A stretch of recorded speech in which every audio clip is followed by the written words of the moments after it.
Bueno, continuamos en este batiburrillo y estábamos, pues y aquí está ya, como les anuncié al comienzo del programa, pues el portavoz y parlamentario de Nueva Canarias, además de coordinador territorial de este partido político, don Luis Campos.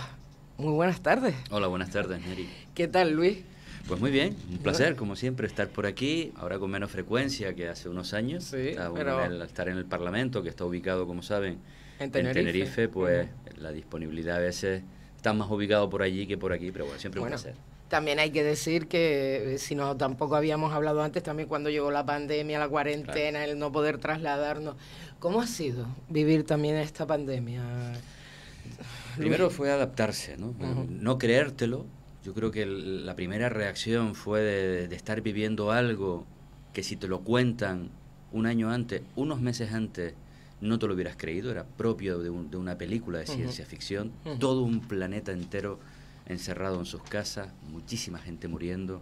Sí. Creo que algo absolutamente extraordinario. Yo nunca he vivido nada igual en mis 25 años de vida. Exacto. Yo ando uno menos que tú, ¿vale? 24, ¿no? Sí. Pero fue algo absolutamente extraordinario. A partir de ahí es tomar conciencia de que estábamos ante un gran problema de salud pública primero, en el que con lo que estábamos jugando era con la vida de la gente, y esa tenía que ser la prioridad. Por tanto, cualquier medida que se tomara para salvaguardar la vida de la gente era lo primordial. Pero luego éramos conscientes que, claro, el cerrar, como por ejemplo en el caso de Canarias, hubo semanas enteras en las que no salió ni entró ni un solo avión. Eso, si en cualquier territorio es muy, muy complicado, imagínate para un territorio insular que además de tener que conectarnos con el resto, nosotros mismos también, es que vivíamos de la llegada de turistas, de personas de otros lugares a nuestra tierra, y por tanto éramos conscientes de que iba a haber un impacto brutal sobre nuestra economía y sobre la sociedad al final, ¿no? Porque un problema social, si la gente no trabaja, o incluso afortunadamente con los ERTE, pero es verdad que los ERTE eran algo menos de ingresos que lo que cobrabas en el sueldo, y para el que ya llegaba límite a fin de mes, pues era pasarlo mal. Por tanto, a partir de ese primer momento donde la prioridad era sanitaria, tuvimos que empezar a aplicar también y empezar a pensar en cómo ir recuperando la economía, en cómo atender a la gente que peor lo estaba pasando, y han sido momentos muy, muy, muy complicados. Si me preguntas a nivel personal, bueno pues evidentemente cada uno lo vive a su manera. Bueno, yo no tuve, a mí se me hizo corto el tiempo del confinamiento, porque es que estábamos permanentemente conectados con la gente del partido, con la gente cambiamos el reglamento del Parlamento, para poder seguir manteniéndolo vivo. Fuimos el primero y en algunos casos el único en muchas medidas de todos los parlamentos de España para poder garantizar y continuar funcionando, que en nuestro caso además más agravado por el hecho insular, 7 islas que en este caso se desplazan normalmente a Tenerife, pues teníamos que hacer que aquello siguiera funcionando para seguir tomando medidas, ¿no? Y te encontrabas a veces, yo intenté mantener una rutina que era levantarme a la misma hora de siempre. Mantener, ¿no? Todo yo cuando me ponía delante del ordenador a una videoconferencia, te lo digo de verdad, yo me ponía mis pantalones, mi camisa y mis zapatos. Lo digo porque la tendencia cuando estás en casa tú sabes cómo era. Pero intenté mantener una rutina para bueno, pues al intentar sentir que a pesar de todos esos cambios, la vida continuaba, ¿no? Y estabas obligado a seguir haciéndola funcionar, ¿no? Y en ese sentido, bueno, pues a mí, como digo, se me fue rápido, porque es que tengo la sensación de que le eché al final más horas incluso que cuando estabas allí, porque las reuniones eran permanentes, continuas, una detrás de otra.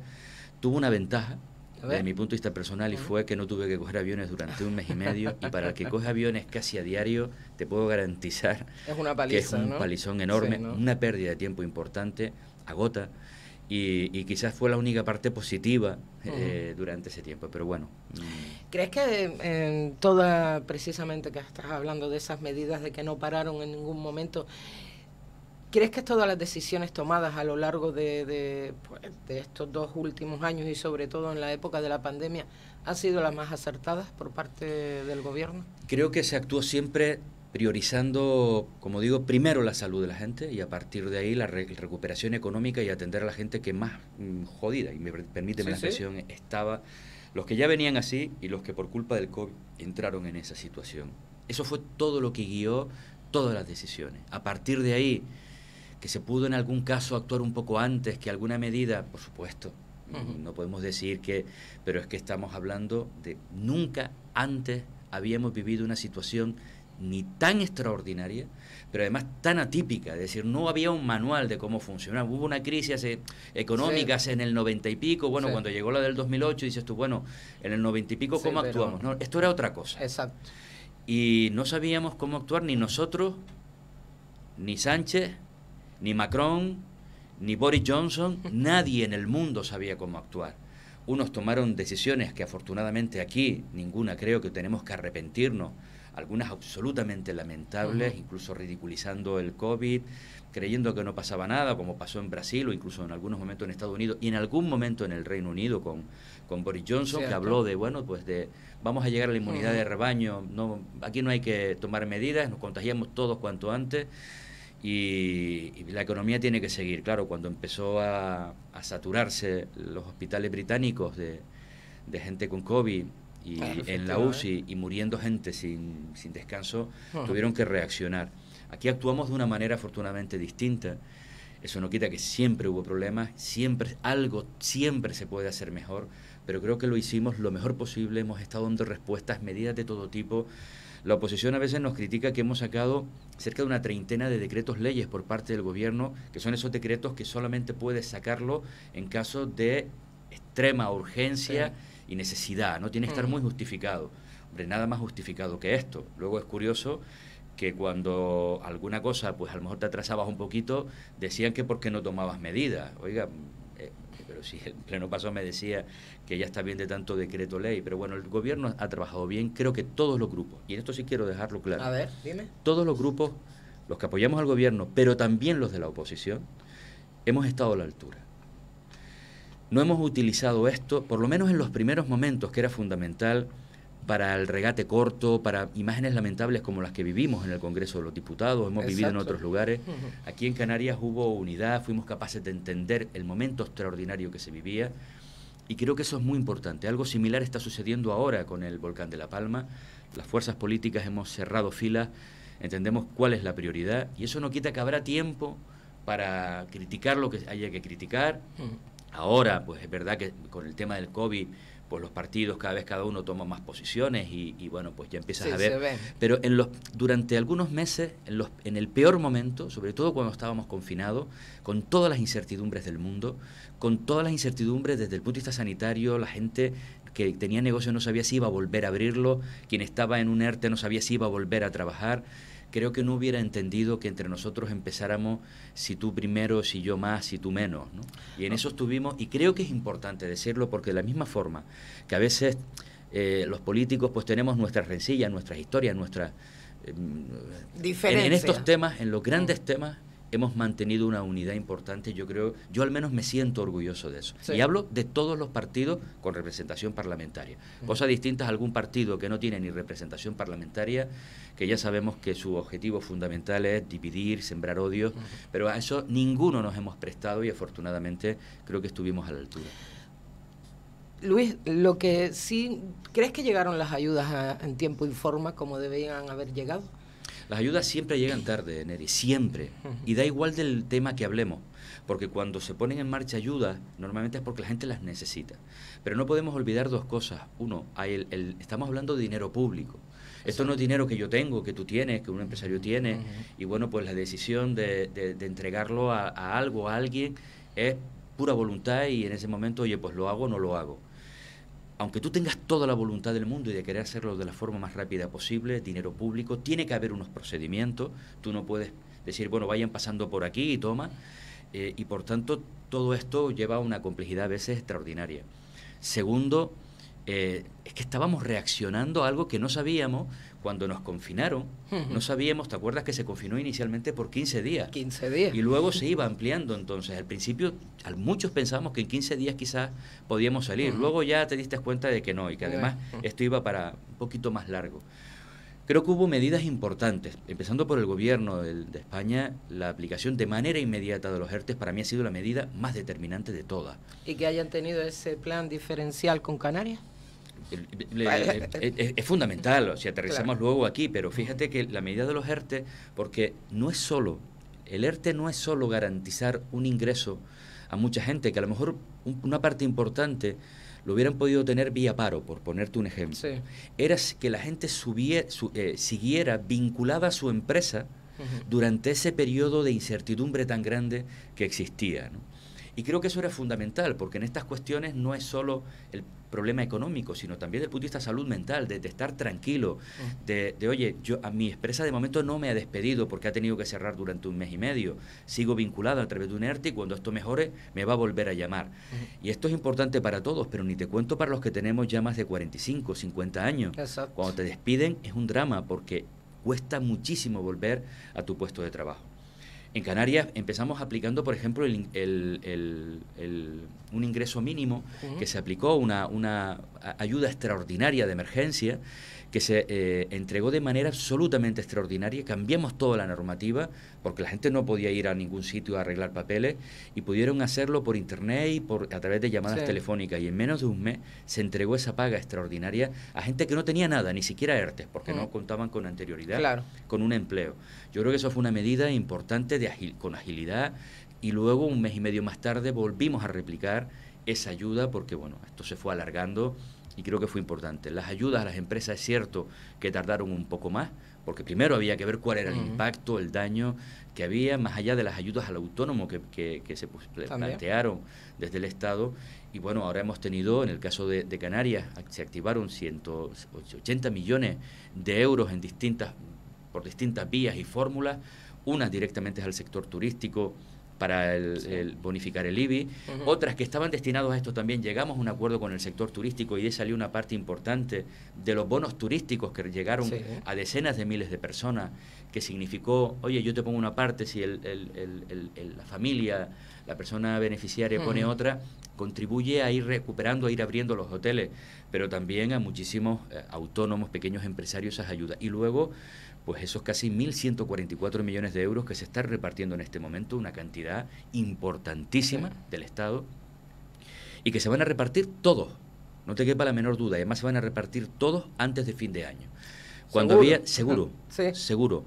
Y además cuando había gente que decía que esto ni lo íbamos a repartir todo y además que tardaríamos un par de años. Todo y antes de final de año. Bueno, no te digo que al principio de año quede algo mínimo.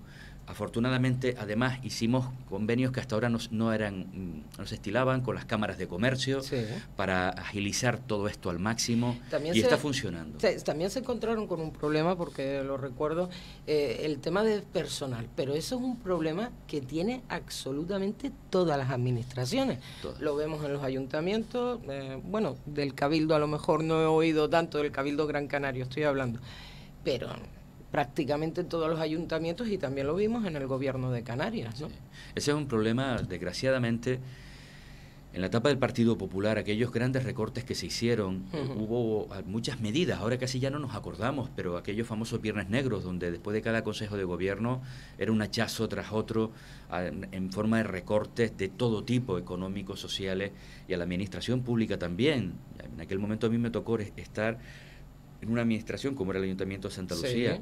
Una de esas medidas fue impedir durante años la contratación de personal público, ni siquiera reponer a quien se jubilaba. A los jubilados. Ni siquiera reponer a quien se jubilaba. Y claro, eso al final fue contribuyendo a una descapitalización desde el punto de vista de personal, de personas que son las que al final nos atienden en todos los ámbitos de la administración, digamos, pues la que te tramita un documento, la que te coge un teléfono, pero nos pasó también en las policías locales, perdimos a miles de sanitarios y perdimos a miles de docentes en la anterior crisis. Afortunadamente en esta, de manera extraordinaria, por poner un ejemplo de cosas buenas que sí se hicieron en Canarias, en apenas 4 meses se contrataron a cerca de 4.000 y pico, casi 5.000 sanitarios para responder a esta crisis, y se contrataron a casi 3.000 docentes para poder volver a abrir a las escuelas y que nuestros chicos y chicas fueran a las escuelas con el mayor nivel de garantía posible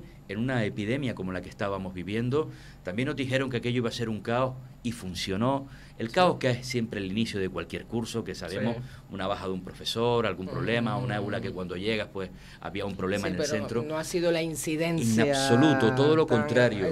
Todo un personal que se fue adaptando, pero fue fundamental la contratación de esas casi 3.000 3.000 docentes, que significó desdoblar cursos, que significó, bueno, hacer muchas tareas que permitió que eso fuera un éxito. La pregunta sería, ¿se van a mantener esos docentes y se van a mantener esos sanitarios que se tuvieron que contratar en esa época? ¿O cómo? Una parte importante, muy importante, sí se va a mantener. ¿Sí? Tenemos que ser conscientes de dos cosas. En ese instante nosotros, toda la prioridad estuvo en ese tema. Hemos tenido que abandonar otras políticas durante un tiempo, porque vuelvo y reitero, la primera de todo era salvar vidas y a partir de ahí ayudar a esa recuperación económica y social. Pero conforme vamos recuperándonos necesitamos volver a las inversiones. Los ayuntamientos nos piden, nos demandan ciertas cuestiones y el dinero es el que es. El dinero es el que es decir, el gobierno no fabrica dinero. Número uno. Número dos, muchas de esas decisiones fueron tomadas porque necesitábamos duplicar y hasta triplicar plantillas en algunos lugares, por ejemplo en centros sanitarios, para una tarea fundamental. Necesitábamos, cuando ya llega la vacuna, por ponerte un ejemplo, vacunar de manera intensiva, si era necesario en algunos puntos hasta 24 horas sin descanso. Y eso significaba contratar a cientos de enfermeros, de enfermeras, de personal para poder tramitar todo esto. Ahora estamos en otro punto. Por tanto, mucha de esa gente que tenía esa función concreta, ahora mismo no es imprescindible para esa tarea porque esa tarea ya está cubierta. Yo no digo que siempre sea necesario luego cubrir otros aspectos, pero una parte a lo mejor ya no será necesaria. Y cuando hablamos de los docentes exactamente lo mismo. A mí me encantaría no esos 2.000 o 3.000, 5.000. El problema es que vuelvo a lo que decía antes, el crecimiento. Estamos creciendo en materias educativas en el presupuesto canario como nunca antes, ¿vale? Y este año va a haber un incremento importantísimo también, muy importante, más que nunca. Nuevamente este año hubo más de 100 millones de incremento el año pasado en el presupuesto, más todo lo que se fue incorporando, lo que hiciera falta para contratar ese personal. Pero ahora que ya en algunos casos ya no es necesario desdoblar, en algunos casos que, bueno, pues a lo mejor es un personal que cubría esa tarea concreta y específica, pues ya no es absolutamente imprescindible. Aún así, yo no creo que se vayan a mantener esos casi 3.000 docentes, pero sí van a ser más de 1.000 y pico largos los que sí que se van a mantener. Y eso es una noticia importantísima porque, claro, esto es como si yo un mes por algún motivo, oiga, pues tengo un pequeño negocio, llega Navidad y mi facturación es 4 veces lo normal y luego el mes siguiente pues baja a lo que siempre cobro, no es que esté fracasando, ni es que ahora lo esté haciendo mal, es que aquello fue extraordinario. Pues bueno, nosotros tuvimos ese momento de contratación masiva importantísimo porque era imprescindible, pero ahora no volvemos al punto en el que estábamos antes. Que entonces sí podríamos decir, oye, es que nos quedamos con casi aproximadamente 1.000 y pico, 2.000 docentes, más de los que teníamos hace un año y medio cuando empezó la crisis. Si esto nos lo dicen o se hubiera planteado en otro momento o con otros gobiernos, hubiera sido imposible crecer en un año más de 2.000 docentes y que se queden, ¿vale? Y esa tarea sí que me consta que finalmente va a ser, y creo que es un tema importante porque las ratios bajas es uno de los factores más decisivos para el éxito educativo. Hay otros muchos, evidentemente, pero ese es uno y afortunadamente con esto y una demanda más de 1.000 y pico profesores que se van a mantener. Precisamente de los distintos centros, ¿no? Efectivamente. El tema de los ratios que se bajen. Efectivamente. Vale. Luis Campos, vamos a ver, quería hablar más cositas contigo. Hemos empezado precisamente con esas ayudas a la burocracia. La burocracia, de alguna manera desde el Parlamento Canario, y usted que es portavoz también de Nueva Canarias, y también están en ese gobierno canario, ¿no hay manera de que se plantee de alguna forma el tema de los papeleos, como nos hemos visto? Tú estabas diciendo, ¿no? A la hora de presentar una documentación, todos los problemas que prácticamente, absolutamente todos los ciudadanos, pues hemos tenido que hacer un máster acelerado en temas de documentación. De alguna manera no se puede plantear que esta burocracia sea menos tediosa aquí, bueno, en toda España, pero nos toca más de cerca a Canarias. Hay una clave que es fundamental, que es la administración electrónica, avanzar realmente en la administración electrónica y ser capaces de tener ya los repositorios con la documentación que la gente va presentando y que eso permita que nunca más le vuelvas a pedir a alguien una documentación que ya entregó y a ser posible no en una administración, sino que entregándola en una sirva para todas. Exacto. ¿Vale? Es decir, si yo entrego algo en la Seguridad Social, pues salvo los documentos que estén protegidos, por ejemplo, los relacionados con los temas sanitarios, etcétera, que esos tienen un nivel de protección estamos mayor. Hablando a la hora de solicitar cosas. Entonces, pues eso es un primer elemento que ayuda a una tarea y es al excesivo papeleo en ocasiones. Número 2, la simplificación de los procedimientos. Tenemos que intentar ir cada vez más y en esto hay una parte que corresponde al Parlamento, pero luego depende también de cada administración, porque luego cada ayuntamiento tiene su propio, digamos, procedimiento para solicitar un vado. Sí. Oiga, hay una normativa que es general que lo que te dice es que para solicitar un vado lo primero que usted necesita es esto, cumplir con X normativa, y a partir de ahí ya luego la normativa municipal, que te dirá, presénteme este formulario, tráigame no sé qué, tráigame lo otro. Lo que tenemos que intentar es que pidamos, en cualquier ámbito que sea, lo mínimo posible. Ojo, no estoy diciendo no pedir, yo en eso nunca lo voy a respaldar, porque si no esto es una selva absoluta y aquí cabe la discrecionalidad absoluta y creo que no, somos una sociedad, nos regimos por normas, es verdad que a veces alguna nos encorseta, pero es lo que nos ayuda a que esto no sea un absoluto desastre, a que las cosas se hagan con un cierto orden y que además se hagan con un cierto orden igual para todo el mundo. Pero sí es verdad que en ocasiones las administraciones nos vamos en un tema que está bien garantista, ¿no? Porque hablábamos antes de dinero público, de procedimientos públicos, pero es verdad que a veces queremos ser hipergarantistas. Entonces, oye, a mí la ley me exige hasta aquí, pues hasta aquí, no hasta aquí y además 2 documentos más y esto y no, hasta aquí, ¿vale? Y creo que eso es una de las tareas en las que hemos trabajado. Hemos conseguido mucho durante este periodo. Es verdad que se pudieron simplificar muchos procedimientos porque el estado de alarma te permitía tomar medidas extraordinarias. Fuera del estado de alarma hay cosas que ya no puedes hacer. Algo, por ejemplo, que como va a pasar ahora en la isla de La Palma, se van a simplificar muchos procedimientos y se van a tomar decisiones que fuera de lo que sería un estado de emergencia o de zona catastrófica es imposible realizar. Y luego tengamos en cuenta que muchas de las decisiones, de esa burocracia de la que hablamos, a veces no es solo culpa de esa decisión al final a nivel municipal, insular o en el ámbito de Canarias. Muchas de eso viene a través de decisiones que se toman en leyes estatales y de directivas europeas de obligado cumplimiento. Te pongo un ejemplo, por ejemplo, con los temas de la contratación pública. A mí me parece en ocasiones excesivo cuando tú sacas una obra que primero incluso tengas que publicarlo en el boletín de la Unión Europea si supera una determinada cuantía. Y que esté en exposición durante varios meses. Tenemos que buscar mecanismos más rápidos porque al final cualquier obra, por simple que sea, se está convirtiendo en una odisea. Entonces, pero para eso tenemos que ir cambiando normativas. Todas, yo estoy convencido que se hicieron con el objetivo, vuelvo y reitero a lo del principio, de garantizar pues que la corrupción no se dé, de que el dinero público se aplique de manera adecuada, de que haya transparencia, de que cualquiera pueda presentarse a una obra, a un servicio, lo que sea. Pero hay cosas que a lo mejor se pueden hacer en 15 días cuando nos ponemos de plazo mes y medio. Es decir, creo que esa parte es la que tenemos que trabajar porque la sociedad está yendo muy, muy por delante a veces de lo que vamos las administraciones públicas y creo que tenemos que obligarnos a remover y el COVID creo que una de las enseñanzas que nos ha podido trasladar es que si se quiere se puede.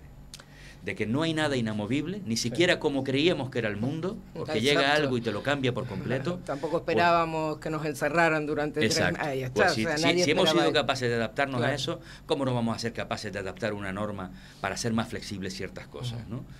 Bueno, vamos a ver, precisamente acabas de nombrar la isla de La Palma y lo comentaba antes con un compañero. Ahora, desde luego, lo que estamos viendo 32 días después de que ha erupcionado ese volcán, es únicamente desastre, desolación, por todo lo que se ha llevado por delante y desgraciadamente hasta que no pare de soltar lava, no sabemos hasta dónde va a poder llegar ese volcán. Pero oíamos declaraciones de vecinos de La Palma, ¿no?, de los que están viviendo ahora mismo esta situación, en la que hablaban las ayudas, Luis. No llegan. Hemos visto y seguimos viendo, porque la solidaridad es algo que creo que nos caracteriza a todos los canarios, muchísimas campañas de solidarización, números de cuenta por cabildo, distintos organismos, las ayudas que también se han puesto sobre la mesa, no solo desde el gobierno de Canarias, también del gobierno central, de Europa creo que también venía ahora también otra... Posterioridad. A posterioridad creo que viene también, ¿no? Otra ayuda importante también para la isla de La Palma. Pero hoy estábamos oyendo declaraciones de que no llegan. O sea, que el ciudadano, el palmero, no lo ha recibido. ¿Qué pasa? Vamos a ver, sí están llegando algunas ayudas. Lo que pasa es que estamos hablando de una catástrofe muy complicada por distintas razones. Tú lo acabas de decir.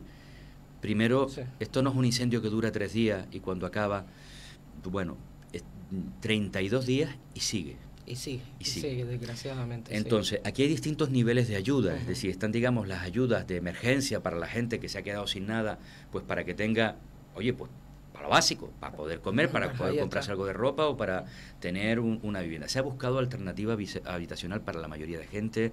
Muchos no han querido porque prefieren estar con familiares. Otros tenían una segunda vivienda o la que se han perdido era la segunda vivienda. Bueno, se han ido, hay gente incluso, desgraciadamente, porque que se ha ido de la isla, gente que vivía allí y porque no lo soportaba o porque, bueno, pues tiene familiares en otro lado y se han ido. Esa primera parte yo creo que se está resolviendo bien. Cierto es que tú a lo mejor prefieres estar con tu familia compartiendo su casa durante un tiempo más que estar dentro en un hotel, que siempre es más frío, más impersonal. Pero claro, cuando eso está bien 3 días, 5 días, cuando llevas 30 días conviviendo 7, 8, 10 personas en la misma casa, ya empiezas a sentir necesidad de tu propio espacio vital, ¿vale? Eso por un lado. Las ayudas, digamos, para lo elemental, para lo básico, están llegando, que son las de emergencia. El gran problema está en las otras grandes ayudas, que es lo que realmente la gente quiere empezar a tener también una idea de cómo reconstruir su proyecto de vida, es decir, su vivienda, pero tenemos el hándicap, claro, pero tenemos el hándicap de que es difícil sentarte y decir aquí. Cuando esto empezó, pero no te digo el primer día ni la primera semana, hasta hace 2 semanas era impensable que el volcán llegara a la zona de la laguna. Impensable. Como está llegando. Y está llegando. Lo que quiero decirte es que este volcán, ojalá mañana, dentro de una semana, se acabe, pero podría durar 2-3 meses más. Se está comportando de una forma brutal. Está soltando más lava que, si me apura, los 3 últimos volcanes de La Palma juntos. Con lo cual, muchas decisiones, por ejemplo, de reubicar, de empezar ya a coger nuevas bolsas de suelo, y oye, ahí hay que volver a ser un pueblo, lo más similar posible a lo que era pues Tacande o lo que es ahora La Laguna o lo que era Todoque. Es que tienes que esperar a que pare, porque a lo mejor donde tienes pensado desarrollar todo esto, esperemos que no, pero dentro de 10 días hay otra colada pasando por encima.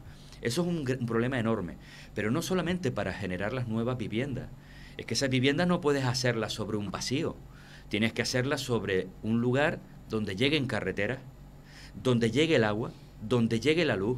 Es decir, es reconstruir todo, una parte importante de la isla de La Palma desde cero. Cosas que se han ido construyendo, en algún caso durante 2-3 siglos, algunas poblaciones, pero vamos, que de manera más intensa, un espacio más moderno, con un urbanismo más moderno, con servicios más modernos como agua, luz, etcétera. Los últimos 50, 60, 70 años ha desaparecido todo y hay que volver a hacerlo desde cero. Por tanto, hasta que no pare el volcán es muy difícil tomar algunas decisiones. No digo que no haya que ir ya trabajando sobre distintos escenarios. Exacto. Oye, este podría ser un buen sitio, este otro. Ir adaptando algunos planes y acelerando. Hablaba con el alcalde del Paso, con Sergio, estos días. Nosotros, como grupo parlamentario, vamos a estar este sábado en La Palma. Van a La Palma. Vamos ahora por primera vez, porque decidimos que si no vas a ayudar de manera directa, mi experiencia es que estás estorbando. Exacto, mejor. Entonces, quédate, claro. Pero es verdad que ya han pasado más de un mes, es verdad que además, porque por mucho que seamos capaces de imaginarnos lo que está pasando, hay cosas que hasta que no estás en el sitio no cobras toda la dimensión. Y hemos querido acercarnos, vamos a estar con los 3 alcaldes, con Noelia, ha estado hablando estos días de Los Llanos, con Sergio, que además es compañero también, diputado en el Parlamento, y con Juan Miguel, el alcalde de Tazacorte, que además es de Nueva Canarias, el único diputado, el único alcalde de Nueva Canarias que tenemos en la isla de La Palma. Vamos a vernos con ellos el sábado y con posterioridad con la plataforma de afectados para conocer las 2 visiones, la de las administraciones locales, un poco a ver qué podemos mover y escuchar a la gente, porque ha perdido todo o casi todo, ¿no? Para ver cómo podemos ayudar, en qué medida. Y entre otras cosas porque también queremos ya ahora sí, después de un mes, lanzar un mensaje. Hay que ir a La Palma. Es decir, lo que no hay que ir es a hacer el machango, ¿vale? Ni a estorbar, ni a molestar, ni a meterme a sacarme un selfie lo más cerca posible del volcán. Pero tenemos una forma de ayudar a nuestros hermanos palmeros, es, en la medida de lo posible, si tenías un viaje programado, acércate. tenemos que intentar que la vida allí tiene que seguir continuando. Que sí, que haya una continuidad. Y por tanto, oye, pues los restaurantes de la zona donde no están afectadas, los hoteles, tenemos que ayudar también, y es una forma de evidenciar que se puede ir con seguridad, que se puede ir y no a molestar. Y bueno, ahí vamos a intentar tomar todas las decisiones. Eso sí, yo voy a tener intervención en el Parlamento donde voy a estar precisamente a esto. Tenemos que ser todo lo ágiles que seamos capaces. Las ayudas tienen todas empezar a activarse ya de una forma u otra, van escalonadas, porque lo que pensábamos al principio que podía ser suficiente ahora, bueno, se ha quedado absolutamente pequeño. Exacto. Y a partir de ahí, bueno, ya el gobierno ha tomado algunas medidas que sí son importantes. Precisamente el área que dirige nuestro compañero Román Rodríguez, el área de Hacienda, ya sacó un decreto donde establece el tipo cero del IJIC a la compra de viviendas, a la compra de cualquier infraestructura, enseres, mobiliario, a la gente afectada en la isla de La Palma. Creíamos que era necesario, en una forma, por ejemplo, en esa materia que puedes ayudar.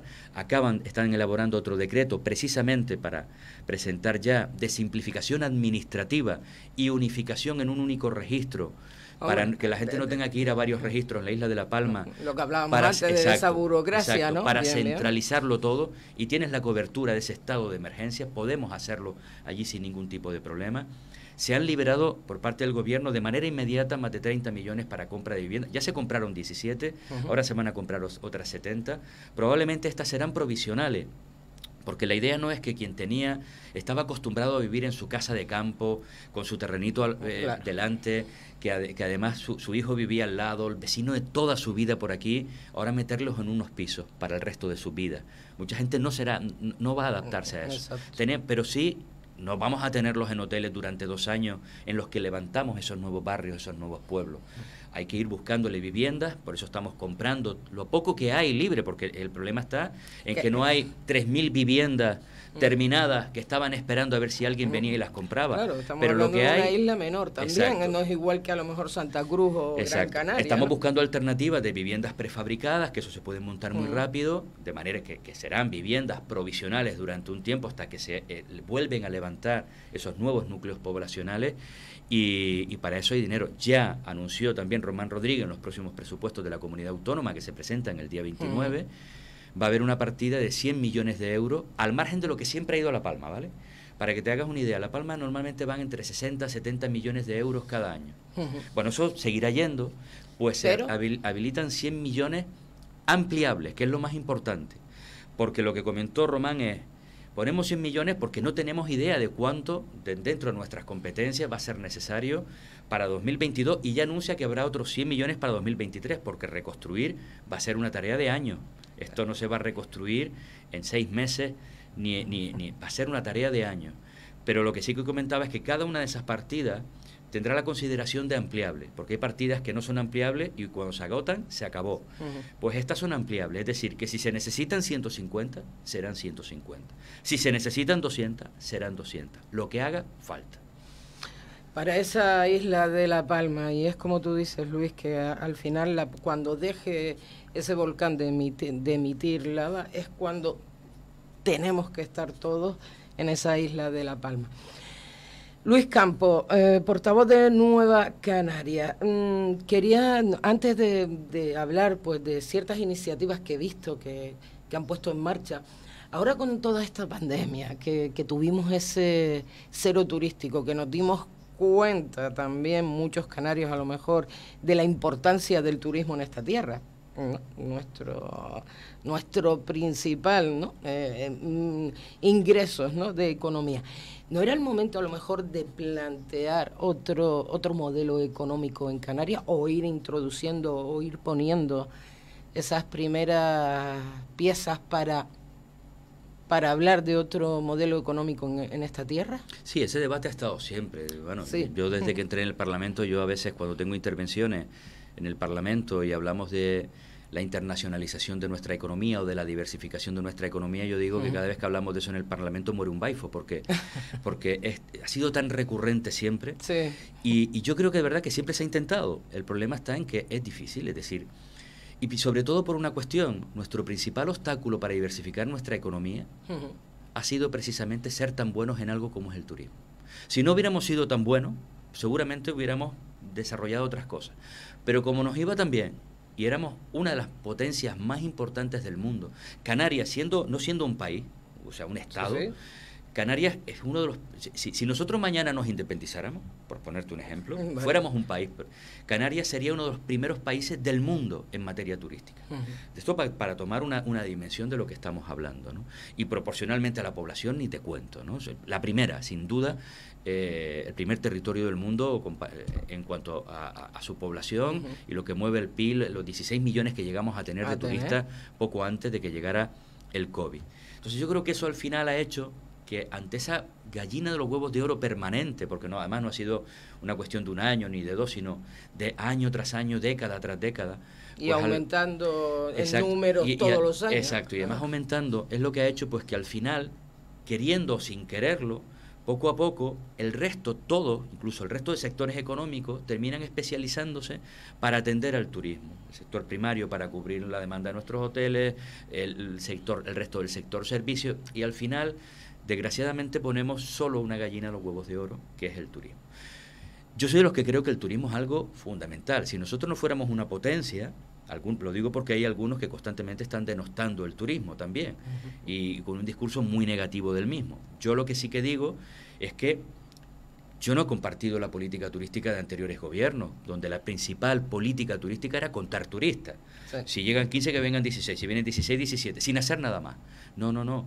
El gran objetivo no es que vengan 16 millones o 20 millones a un territorio como el nuestro, que además es limitado, que la llegada masiva de turistas también tiene sus implicaciones desde el punto de vista medioambiental, de la generación de residuos, de cada vez más carretera, de cada vez más coches, por tanto también más contaminación.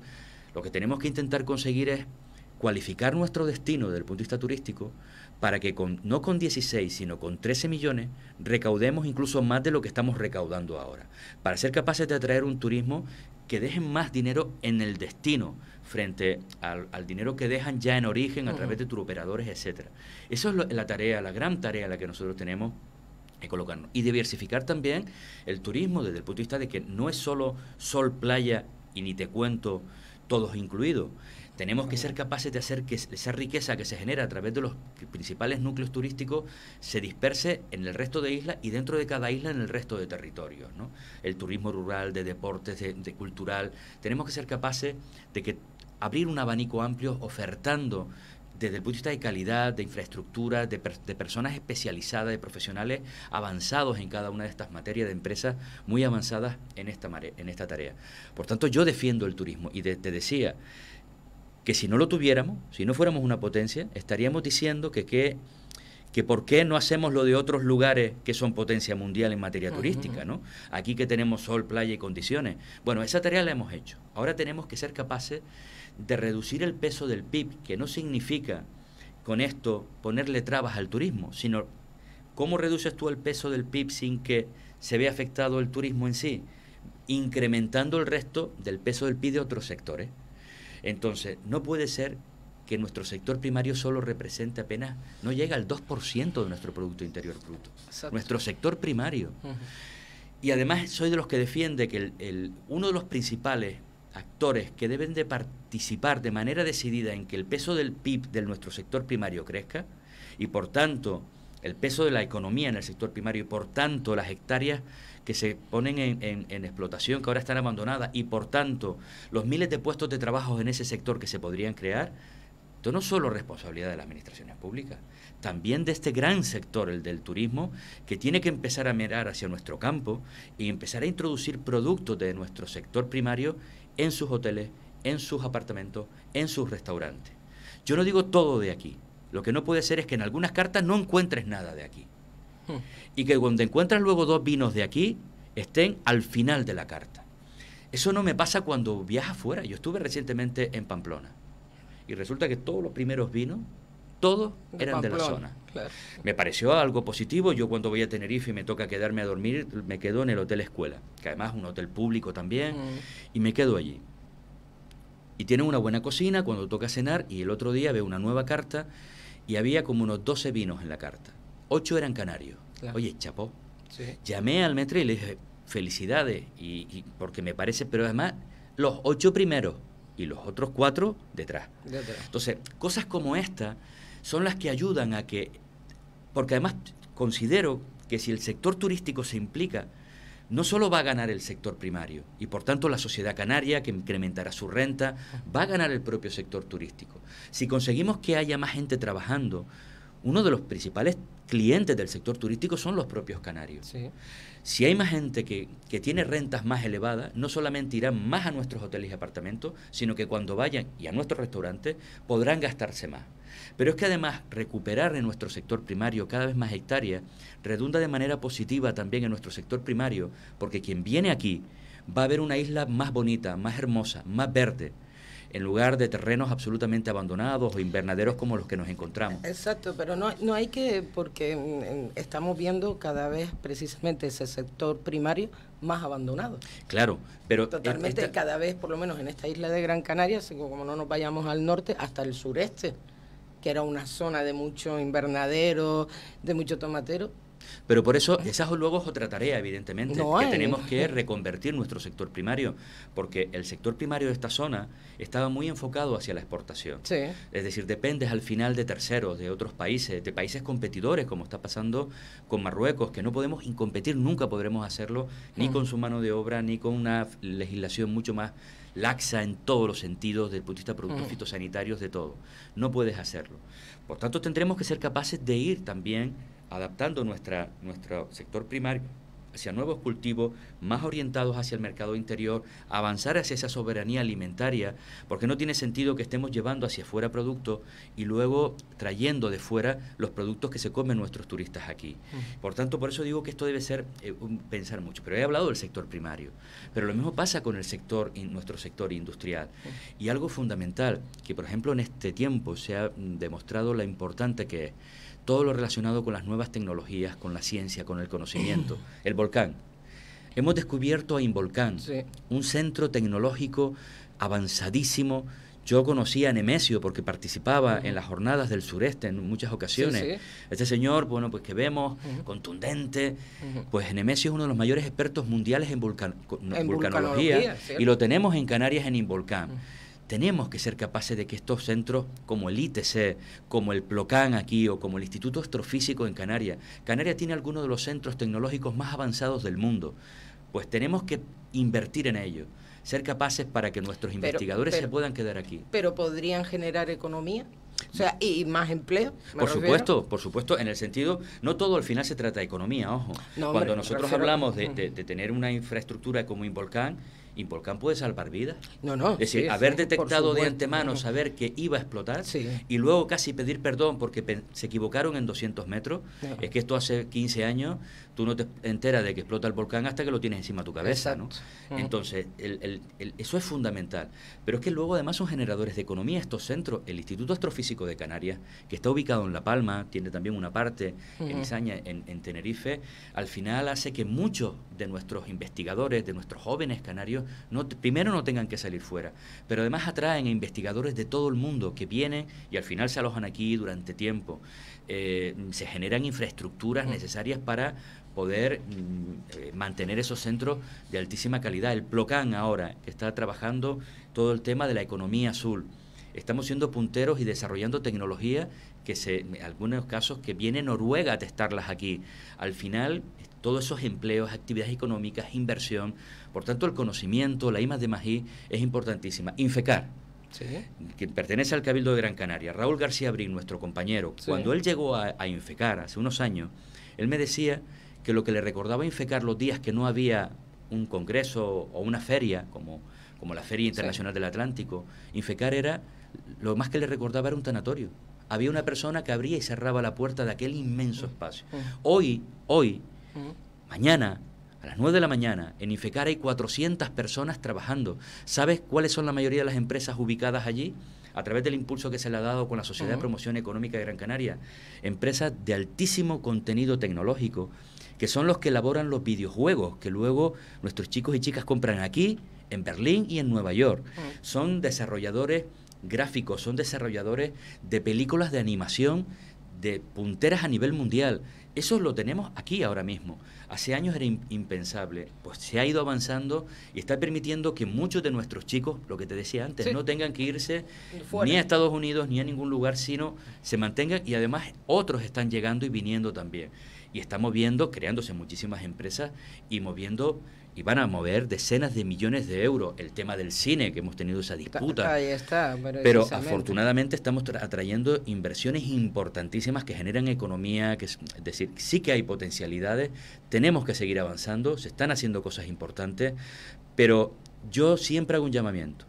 Hay una responsabilidad de las administraciones públicas en no haberlo hecho antes y mejor, y tenemos que aplicarnos más en la tarea. Pero en esto todos formamos parte, porque yo siempre digo algo, Neri, da igual quien gobierne aquí, en Madrid, en Berlín y en Estados Unidos. Me da igual que sea Trump, Obama, ahora el Biden, o que estuviera la Merkel y ahora este otro, o que estuviera antes Rajoy o Pedro Sánchez. Cuando yo voy a comprarme unos zapatos, decido yo dónde los compro. Y puedo irme a la tienda de mi barrio, que mantiene su puesto abierto, con un montón de dificultades, o a multinacionales. Cuando yo decido dónde compro el kilo de papas, decido yo de dónde lo compro y de dónde viene ese producto. Y es verdad que a lo mejor sale un poquito más cara si las papas son de Tejedas que si vienen de Israel o del Reino Unido. Pero generamos empleo aquí. Hacemos que gente que se dedica a nuestra tierra con todas sus dificultades pueda seguir manteniéndose. Lo digo porque en esto yo estoy dispuesto a recibir todos los guantazos que haga falta como político, estoy acostumbrado, pero cada uno debe mirar para adentro y saber que con cada acción individual nuestra podemos contribuir también a que nuestra economía, que nuestra sociedad canaria, que nuestros sectores productivos avancen y mejoren también. Cierto. En eso estoy completamente de acuerdo contigo, independientemente de lo que se deba de hacer por parte de la administración, porque son ustedes los que legislan, pero luego nosotros también tenemos que contribuir y aportar y no irnos a esas grandes internacionales y comprar en la tiendita de al lado, que además nos ofrece mejores productos, Luis. Y mejor servicio, sin duda. Sin duda, sin duda. Bueno, Luis Campos, vamos a ver, otro problema que nos hemos encontrado, la inmigración. Aparte, yo creo que en el peor momento respecto a que estábamos viviendo también esa pandemia. Pero ha sido muy criticada la gestión que se ha hecho por parte del gobierno autonómico, también por parte del gobierno central. Y aquí con el tema de los menores no acompañados. La inmigración va a continuar. Tenemos esta crisis, que es una crisis, bajo mi punto de vista, humanitaria. Están cogiendo también un camino, todos estos inmigrantes, la ruta más peligrosa de todo el mundo a la hora de salir de sus países, y luego llegan a Canarias, estuvieron muchísimo tiempo en un muelle, han estado, de hecho ahora mismo en los campamentos que se han formado, hay muchas críticas también por parte de los distintos colectivos, ONG. ¿Qué pasa con la inmigración, Luis? El fenómeno migratorio, las crisis migratorias son absolutamente consustanciales al ser humano. Esto lo digo porque cuando hablamos de este tema, es un tema profundamente complejo y creo que no se debe simplificar. Habrá quien además utiliza esto para, desgraciadamente, con la miseria de la gente más pobre y con más problemas del planeta Tierra, pues utilizar su miseria pues para generar odios o para el rédito político. A nosotros nunca nos van a encontrar ahí. Porque el tema migratorio es algo absolutamente consustancial al ser humano, desde el primer día. Desde el primer día que el hombre puso, y la mujer, el pie en esta tierra, se ha estado moviendo. Y se ha estado moviendo por mil razones, pero generalmente por buscar un futuro a su gente, para ellos mismos, para sus hijos, para su pueblo. Y ha sido así siempre.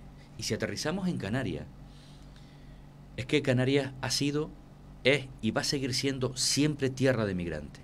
Afortunadamente, ahora no somos de los que nos íbamos, como si fue así durante muchísimo tiempo. Y nos fuimos por las mismas razones, las mismas que ahora otros llegan aquí.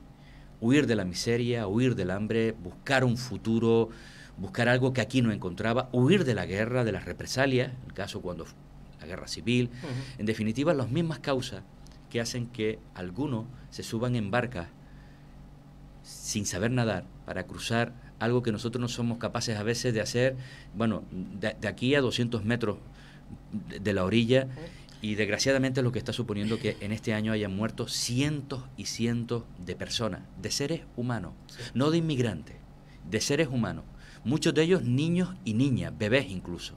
Por tanto, hablamos de un drama humanitario fundamental. A partir de ahí, si somos conscientes de que ese drama existe, de que la migración existe y va a seguir existiendo, la gente va a buscar camino si en su lugar de origen no lo encuentra. Y lo ha buscado por Gibraltar, lo ha buscado por la zona de Libia hacia otros lugares, y ahora lo está buscando por esta vía, como hace ya 2 décadas también estuvieron por esta vía. Pero esto no es un problema solo de aquí. La gente está huyendo de Siria por Europa del Este. Dentro de los propios continentes africanos hay movimientos migratorios importantes. Los mayores campamentos del mundo de refugiados están en África, de un país a otro, no aquí ni en Europa. Están en la propia Asia. Ni te cuento en Estados Unidos. Los movimientos migratorios de Sudamérica hacia Estados Unidos, definitiva, es algo consustancial al ser humano y además global, en todo el mundo. Lo que nosotros sí hemos sido muy críticos, fundamentalmente con el gobierno del Estado, porque es quien tiene la competencia, y con el gobierno europeo, porque la política europea cada vez en materia migratoria es una política menos humanitaria, de centrarse más en impedir que salga, sin realmente aplicar políticas que ayuden a que la gente no salga. Pero si finalmente salen y se juegan la vida, a esa gente hay que salvarles la vida si están en alta mar, y cuando llegan hay que acogerlos. Luego habrá medidas, está la legislación, lo que queramos, pero no podemos tomar algunas decisiones como las que se han tomado en países que han impedido que la gente llegue a sus puertos de manera lamentable, favoreciendo en algunos casos, por un lado, que murieran, y en otros casos que las mafias campen a sus anchas con esta gente. Nosotros lo que planteamos es que es verdad que ha habido una respuesta absolutamente inadecuada por parte del gobierno de España durante mucho tiempo.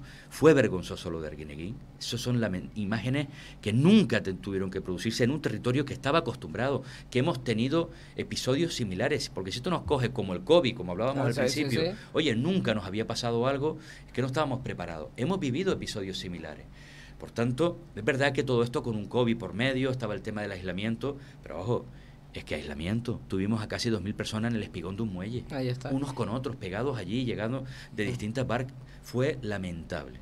Es verdad que poco a poco se fue reconduciendo, y a partir de ahí, bueno, pues se han ido habilitando campamentos que no están en las mejores condiciones. Pero bueno, mejor que un muelle, por supuesto. Pero, hay que seguir trabajando por mejorar las condiciones que se están ahí. Y luego nosotros peleábamos sobre todo una cuestión que era fundamental. Cuando llegan hay que detectarles para salvar vidas, porque no puede ser que de repente te enteres de que ha llegado una barquilla a una playa y no se la haya detectado antes.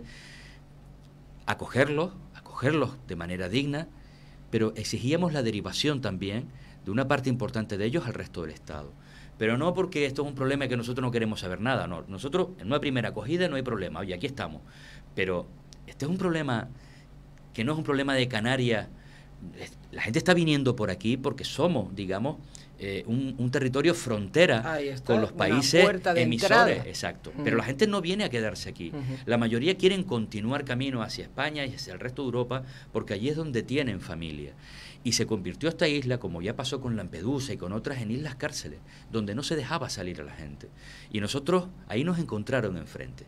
No íbamos a permitir eso. Afortunadamente las derivaciones ahora se están produciendo de manera importante, han salido miles y miles de estas personas hacia el resto del territorio, y estamos exigiendo lo mismo con los menores, porque los menores, es cierto que las comunidades autónomas son competentes en materia de menores, pero cuando esa ley se plantea, no está planteada para los que llegan de fuera de manera masiva, 2 o 3 mil menores extranjeros que te llegan, sino para los menores que ya vivían aquí. Llegan de fuera, por supuesto que los vamos a acoger, y además los menores tienen un nivel de protección superior a cualquier otra persona, a los que hay que darle no solo vivienda, alimentación, sino también educación. Hay que atenderle tratamiento, el apoyo psicológico, políticas de integración. Pero lo que hemos pedido es un esfuerzo de solidaridad compartida con el resto de territorios de comunidades autónomas, para que ellos también asuman esa parte con estos chicos y chicas menores de edad que han llegado sin compañía a nuestra tierra. Y la respuesta que hemos tenido ha sido lamentable por el resto del territorio. ¿Cuál ha sido esa respuesta? Bueno, algunos, es verdad que se han ofrecido, yo creo que de manera escasa, 30 chicos, 50 chicos, pero al menos se ofrecieron. Ha habido territorios como Andalucía o como Madrid que no han recibido ni a uno solo, ni a uno solo. Lo digo porque luego son de los que van dando lecciones con un montón de cuestiones y lamentablemente esa es la respuesta que hemos tenido. Y por eso hemos planteado y vamos a promover en el Congreso de los Diputados una modificación de la ley, lo que nosotros llamamos una ley de solidaridad obligatoria, que es un disparate este concepto, porque la solidaridad o nace de uno o ya no es solidaridad, sí, pero hemos querido llamarla así, por ley, ¿no? Solidaridad obligatoria, para que la gente se dé cuenta que hasta ahora hemos apelado a ese ejercicio de solidaridad, de cooperación interterritorial entre las distintas comunidades y ha fracasado. Pues como no ha fracasado desde el punto de vista de la buena voluntad de otros gobiernos autonómicos que deben de entender que esta tarea no es un problema solo de Canarias, es un problema que debemos de abordar de manera común todos los territorios que forman España y que forman Europa también, pues apliquémosle y obliguémosle a través de esa modificación de la ley a acoger de manera digna, ayudar en esa tarea, que ahora es nuestra, que en otros momentos fue de manera más intensiva de Andalucía, vimos un episodio en la zona de Ceuta, sí, pero es que están empezando a llegar también pateras a Mallorca. Entonces, esto es un tema del que nadie puede librarse y pensar que nunca le va a tocar. Entonces, es mejor que marquemos, digamos, pongamos sobre sobre la mesa una política sabiendo que es algo que va a seguir existiendo y a partir de ahí seamos solidarios, trabajemos desde la cooperación en todos los territorios, apoyándonos ahora nosotros y en otro momento nosotros apoyaremos a quien así lo necesite. Y luego, por supuesto, hay una pata que es fundamental, que es la del trabajo en origen, las políticas de cooperación en origen, ¿no? Y ahí es otra de las grandes tareas que no solo España, sino la Unión Europea tiene que trabajar de manera intensa para ayudar a generar las condiciones para que esta gente no tenga que jugarse la vida para salir de sus países. Es difícil, es muy complicado, pero hay que seguir trabajando, seguir generando esas condiciones, invirtiendo en estos países y, por tanto, hacer que no tengan que jugarse la vida.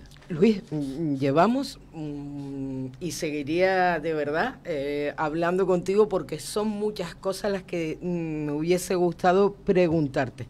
Pero llevamos ya un tiempo en antena y tenemos más programa que realizar. Pero me da pena, seguiremos hablando, aunque sea por teléfono, si no te puedes trasladar, me contestarás a otras preguntas. Pero quiero realizarte ya 2 preguntas y sobre todo ya en la parte más local, ¿no? A este sur-sureste del municipio de Santa Lucía. Vamos a comenzar primero, precisamente esta pasada semana, Francisco García, alcaldía del municipio de Santa Lucía. Lo vi también, vi a todo el grupo de Nueva Canarias en el ayuntamiento apoyando precisamente las casas consistoriales, apoyando la investidura de Francisco García. ¿Cómo se lo han tomado? Porque recordemos que en el 2019 no entraba Nueva Canarias en ese ayuntamiento, que ahora Francisco haya asumido la alcaldía. Para nosotros evidentemente con alegría, confiamos plenamente además en Francisco, pero yo creo que también el conjunto del municipio. Es decir, debemos de partir de una primera premisa, y es que aunque es verdad que el resultado fue menor del que esperábamos, quien ganó las elecciones fue Nueva Canarias. Ahí está. Una vez más Nueva votado, Canarias, ¿no? fue quien ganó las elecciones. Y a partir de ahí creíamos que era posible reeditar un pacto de izquierdas en aquel momento con el Partido Socialista, incluso con Podemos. Bueno, ya todos sabemos lo que... Yo no voy a entrar en lo que pasó, pasado está. Y finalmente se configuró un gobierno absolutamente atípico, donde, que ya luego vivimos, aquellos que decían que venían a regenerarlo absolutamente todo y lo malísimos que éramos. Yo creo que nunca hubo...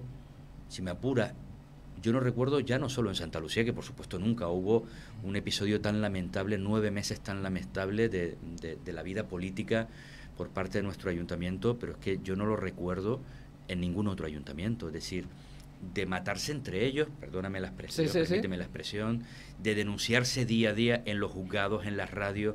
Ahora voy a esta, pero luego voy a la otra, y creo que fue una situación lamentable. Y entre tanto, toda esa regeneración que se necesitaba, todo eso que venían a hacer no se hizo absolutamente nada, ¿no? Por tanto, hubo un momento en el que cuando se nos plantea entrar en el gobierno, te lo piensas, porque no eran nuestros socios naturales y además habían sido partícipes de esa operación para echarnos. Pero éramos conscientes de que el municipio no podía seguir como estaba y sin ninguna duda decidimos participar. Y se notó el cambio desde el primer día. Desapareció ese nivel de crispación permanente. Luego ha podido seguir porque hay una parte de la oposición que solo entiende la bronca de manera continua, la denuncia de manera continua. Ya nos pasaba a nosotros cuando estábamos gobernando, la judicialización extrema, con razón, sin razón. Es decir, es presentar denuncias para empantanar continuamente, para dar la sensación de que todo es un desastre. Pero por lo menos el hecho de que el propio grupo de gobierno no solo no se peleara, sino que demostrara firmeza, que demostrara unidad, que demostrara entender que se necesitaba sacar adelante el municipio, gobernar, yo creo que ya fue un paso adelante y que pudieras volver a sentirte orgulloso de tu municipio, ¿no? Y que no sentir vergüenza. A mí me preguntaban en el Parlamento, diputados de otras islas que estaban viviendo aquello con un asombro espectacular lo que estaba sucediendo.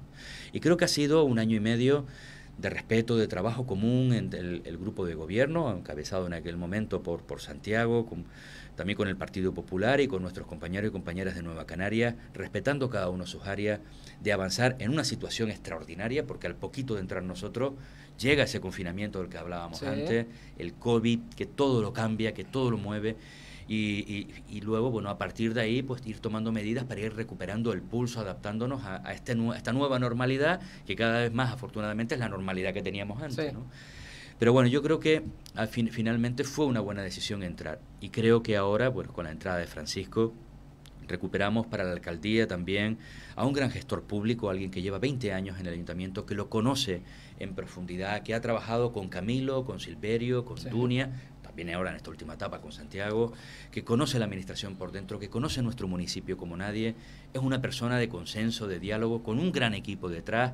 Somos 7 concejales y concejalas en Nueva Canaria y estoy convencido con el mismo nivel de lealtad también que hemos tenido nosotros con quienes tocó tener la alcaldía, por parte de quienes ahora, pues en este caso Fortaleza y Partido Popular, pues apoyarán esa alcaldía y ese conjunto del gobierno. Creo que es lo que la gente espera de los que nos toca la tarea de gobernar. En unas ocasiones son unos, en otros son otros, pero como mínimo, por supuesto, la honradez, eso lo doy siempre por sentado, pero que estemos centrados en lo fundamental, en los problemas. No siempre se resolverán de manera inmediata. Hay mucha burocracia, muchos temas que a veces te impiden avanzar como a ti te gustaría, pero por lo menos que no fuera un escándalo, como tuvimos durante 9 meses, que hemos vivido el peor episodio. Yo creo que ha sido un paso adelante en este año y medio, y ahora nos quedan pues casi 20 meses de trabajo, y bueno, confío en que Francisco va a estar a la altura, y fruto de esto estoy convencido también de que Nueva Canarias va a recuperar posiciones importantes en las próximas elecciones. Ahí, a las posiciones próximas de Nueva Canarias. Hemos visto que tanto el pacto en Telde, por ejemplo, se ha cumplido. Ustedes con Coalición Canaria, Nueva Canarias, hemos visto también en Santa Lucía, bueno, la Fortaleza va como Fortaleza, pero sabemos que ese acercamiento que tiene también a Coalición Canaria. Aquí en San Bartolomé de Tirajana ya sabes que el pacto, pues recientemente han cesado a los miembros de Coalición Canaria, en un pacto que hay Partido Socialista y Nueva Canarias en el municipio de San Bartolomé. ¿Ustedes cómo se han tomado el cese por parte de la alcaldía a Coalición Canaria y esas próximas elecciones? ¿No había cierta, por las últimas, en las que fueron también unidos, en la segunda? Bueno, en la segunda nacional fue cuando fueron unidos a nivel nacional. ¿Ese acercamiento del nacionalismo canario? Vamos a ver, ya estamos por hablando, dos partes. Sí, hablamos de dos cosas. Exacto. Una es el pacto en San Bartolomé y otra es el nacionalismo posible canario. Unidad del nacionalismo. En el pacto de San Bartolomé, cada territorio es un mundo distinto. Responde a sus propias lógicas, a las personas que conforman los distintos pactos, a los problemas municipales, al entente que puede haber. Te pongo un ejemplo, es decir, estábamos hablando de Santa Lucía, que empezó con un pacto, se quebró absolutamente, y luego hemos continuado con otro que afortunadamente ha funcionado bien. En Telde en esta ocasión ha funcionado bien, pero recuerdo que en la legislatura pasada se arrancó con un pacto del que luego salió más por Telde. Es decir, a veces no es sencillo gestionar los pactos. En Las Palmas de Gran Canaria nosotros llevamos con el Partido Socialista y con Podemos pues la legislatura pasada y esta, y no ha habido ni un solo problema. Cada pacto es distinto. Recuerdo en la legislatura pasada en Teror, con nuestra compañera Isabel Guerra como alcaldesa, gobernábamos en aquel instante, si no recuerdo mal, con el Partido Popular y con no sé quién, se quiebra y sí, bueno, pues, sí. hay una moción, echan a nuestra compañera y el Partido Socialista y el Partido Popular pues gobiernan juntos, fíjate tú, ¿no? Sí. Entonces, cada lugar es absolutamente distinto y hay que entenderlo dentro de la lógica de cada lugar. Por tanto, y más en el ámbito municipal, intentar trasladar pues que algo que funciona en Santa Lucía o en Telde necesariamente tiene que funcionar aquí, pues a veces no es fácil y sencillo. Yo no voy a opinar sobre ni las razones, ni si fue más adecuado o no, el cese o no, porque desconozco, no estoy metido en el día a día de la política de San Bartolomé, en las razones que motivaron. Por supuesto lo he ido siguiendo, he ido viendo el tema, porque cuando hablamos de San Bartolomé no hablamos de cualquier municipio. Y además, bueno, pues afortunadamente nuestros compañeros de Nueva Canarias están integrados en el mismo. Pero es verdad que hay cosas que incluso, aunque a veces no se escenifiquen mediáticamente, que yo creo que eso siempre es importante, no significa que no haya problema. Y como los intríngules a veces se van viviendo, se van cociendo por dentro, se va caldeando el ambiente por dentro hasta que un día explota, ¿no? Yo lo que sí creo, que lo que sí que es fundamental es que con 4 fuerzas o con 3, lo que es importante, o con 2, lo que es importante cuando se trabaja en pacto, al final es los que sean, tienen que trabajar de manera decidida por el futuro del municipio, por trabajar por mejorar las condiciones, y eso debe ser lo que marque. A partir de ahí siempre va a haber obstáculos, va a haber problemas, puede haber rupturas, separaciones como la ha habido en este caso, pero bueno, creo de todas formas que como sea significado, para mí ha sido importante una cuestión, y es, podemos tener diferencias, puede haber rupturas, pero eso no significa que al día siguiente vayamos a las radios o a los medios de comunicación y a los juzgados a llamarnos de lo último, como algunos desgraciadamente en Santa Lucía siguen haciendo a día de hoy, ¿no? Oye, se han hecho sus ruedas de prensa, han explicado los motivos y a partir de ahí a seguir trabajando, ¿no? Yo creo que el respeto en la política es fundamental porque la gente mira para nosotros y por tanto debemos de dar ejemplo incluso en los momentos de tensión, en los momentos donde no compartimos posiciones, en los momentos en los que podemos incluso, oye, separarnos por algún motivo. Y con respecto a la segunda pregunta, el tema de la unidad nacionalista. Yo soy un gran defensor de la unidad nacionalista, pero no a cualquier precio y de cualquier manera. Digo esto porque ya nosotros estuvimos juntos y nos separamos. Sí. Entonces, la clave no es volver a... es que ya estuvimos. Sí. Entonces, ¿aspiramos a volver a estar? Sí. ¿Hay condiciones absolutas a nivel de toda Canarias para estar en este instante? Yo creo que no. ¿Significa que no debamos de trabajar? En absoluto. Yo soy de los que creo que hay que seguir, y un ejemplo claro de que se pueden llegar a acuerdos precisamente en los municipios, aunque en este caso aquí ha habido algún problema, no solo con Nueva Canarias, ojo, aquí en San Bartolomé hay más grupos que conforman esa mayoría, sí. Pero por ejemplo en otros espacios donde estamos gobernando está funcionando bien, en otros no nos podemos ver, en otros, es decir, cada lugar es un territorio distinto. En el ámbito de Canarias yo creo que se puede seguir trabajando, creo que hay que generar las condiciones, pero cualquier proceso de unidad nacionalista debe estar sustentado nunca en base a los puestos, sino en base a las ideas. Y todavía, desgraciadamente, creo que diferimos mucho en algunas ideas. Quizás no tantas como la gente se piensa, o como a veces nosotros mismos nos pensamos, porque luego empezamos a hablar y descubrimos que en algunas cosas estamos muy de acuerdo. Pero sí es verdad que todavía hay cosas que nos separan. Y creo que es necesario sentarse, no romper nunca los puentes de esa unidad, seguir con el diálogo. Porque si no se dan las condiciones ahora, a lo mejor sí dentro de 3 años o dentro de 5. No significa que en el camino no podamos llegar a acuerdos en los municipios, como se ha demostrado, en alguna isla, o incluso en las elecciones generales para ir de manera conjunta, con un programa y en lo que nos une, vamos juntos y oye, luego tenemos posiciones separadas en otra cosa. Pues usted defiende su posición y nosotros defendemos la nuestra. Pero creo que sí que una tarea irrenunciable es la de luchar para que algún día el nacionalismo canario sea solo uno. Pero evidentemente para que sea solo uno debemos de tener una idea común de país canario. No 2 visiones absolutamente distintas, y al día de hoy hay muchos aspectos que creo que nos separan, la visión del territorio, aspectos muy relacionados, por ejemplo, con la propia fiscalidad, sobre el modelo económico. Creo que hay aspectos que nos separan, así como hay otros en los que estamos compartimos análisis, compartimos ideas, compartimos un proyecto de país para Canarias en algunos temas, hay otros en los que todavía nos separan, y lo que sí creo es que eso no puede significar que no sigamos manteniendo puentes, sigamos hablando, sigamos sentándonos a ver cómo podemos unir esas visiones distintas, no para que yo me vaya a su lugar ni ellos vengan a nuestra posición, sino para buscar un punto común que algún día haga posible esa unidad nacionalista.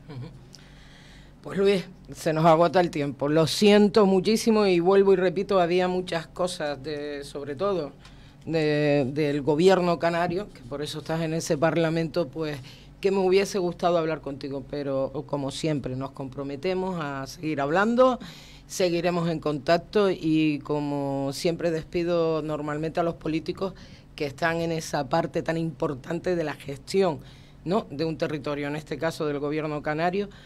Parlamentarios, sigan trabajando, por favor. Muchas gracias y sigan ustedes informando, que es imprescindible. Muchísimas gracias. Luis Campos, saludo, Nueva Canaria. Seguimos hablando. Nosotros